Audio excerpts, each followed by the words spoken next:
Aku tidak tahu kapan tepatnya keluargaku mulai hancur. Karena tidak ada satu hari pun yang bisa kutunjuk dan kusema sebagai awal. Rumah itu, dari luar terlihat baik-baik saja.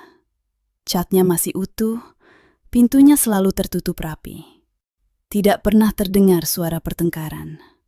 Tapi di dalamnya, kami hidup seperti orang asing yang kebetulan tinggal di alamat yang sama. Aku lahir sebagai anak pertama. Dan sejak kecil, aku sudah belajar satu hal penting. Jangan banyak bicara. Ayahku jarang di rumah. Bukan karena tidak sayang, tapi karena dunia di luar lebih ramah padanya daripada kami. Ibuku selalu ada di rumah, tapi jiwanya entah di mana.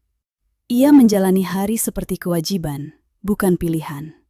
Dan aku tumbuh di antara mereka. Belajar membaca suasana lebih cepat daripada membaca buku.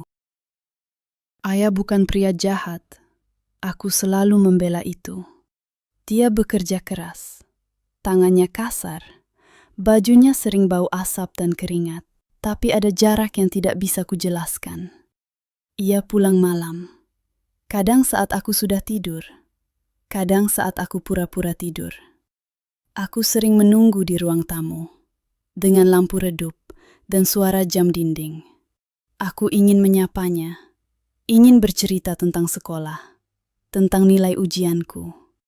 Tapi ketika pintu terbuka, yang masuk hanya tubuhnya, bukan perhatiannya. Ia duduk, makan, diam. Dan keesokan paginya, ia pergi lagi. Sekarang aku tahu, itu bukan karena aku tidak cukup baik. Tapi saat itu, aku mengira akulah masalahnya. Ibuku jarang marah, dan itu lebih menakutkan. Ia tidak membentak, tidak memaki. Ia hanya diam. Aku sering melihatnya menatap dinding terlalu lama. Seolah ada sesuatu di sana yang tidak bisa ia lepaskan. Saat aku bertanya, "Bu, ibu kenapa?" Ia selalu menjawab sama. Tidak apa-apa. Aku benci kalimat itu sekarang. Karena aku tahu, itu berarti banyak hal. Ia menahan kecewa, menahan curiga, menahan luka. Dan aku, anak perempuannya, ikut belajar menahan. Kami berdua sama-sama diam. Tapi tidak pernah benar-benar saling memahami. Tidak ada pertengkaran di rumah kami. Tidak ada piring pecah. Tidak ada teriakan. Hanya keheningan yang memanjang dari hari ke hari. Kami makan bersama tanpa saling menatap. Televisi berbunyi untuk menutupi hal-hal yang tidak sanggup diucapkan. Aku sering berharap mereka bertengkar saja, supaya jelas apa yang salah. Tapi tidak. Keluargaku memilih hancur secara perlahan. Aku tahu tentang perempuan itu bukan dari ayah. Aku tahu dari tetangga, dari bisik-bisik, dari tatapan iba. Aku pulang membawa kabar itu. Tanganku gemetar. Aku menatap ibu. Ia tidak kaget, hanya tersenyum kecil. Senyum yang membuat dadaku sesak. Sudah lama, katanya pelan. Saat itu aku marah, pada ayah, pada ibu. Dan paling besar pada diriku sendiri. Karena aku tidak pernah bertanya, tidak pernah berani tahu. Tidak ada pertengkaran di rumah kami, tidak ada piring pecah, tidak ada teriakan. Hanya keheningan yang memanjang dari hari ke hari. Kami makan bersama tanpa saling menatap. Televisi berbunyi untuk menutupi hal-hal yang tidak sanggup diucapkan. Aku sering berharap mereka bertengkar saja, supaya jelas apa yang salah. Tapi tidak.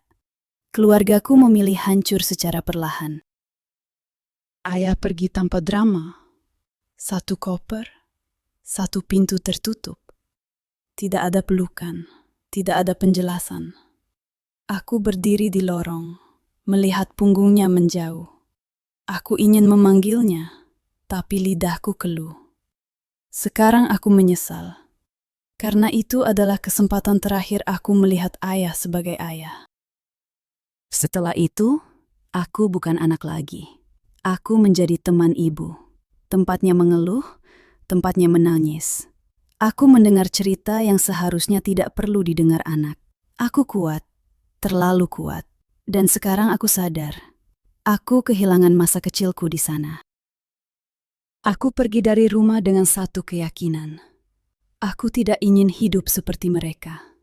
Aku menikah. Aku berjanji akan mencintai dengan suara, dengan kehadiran. Tapi luka tidak pergi begitu saja.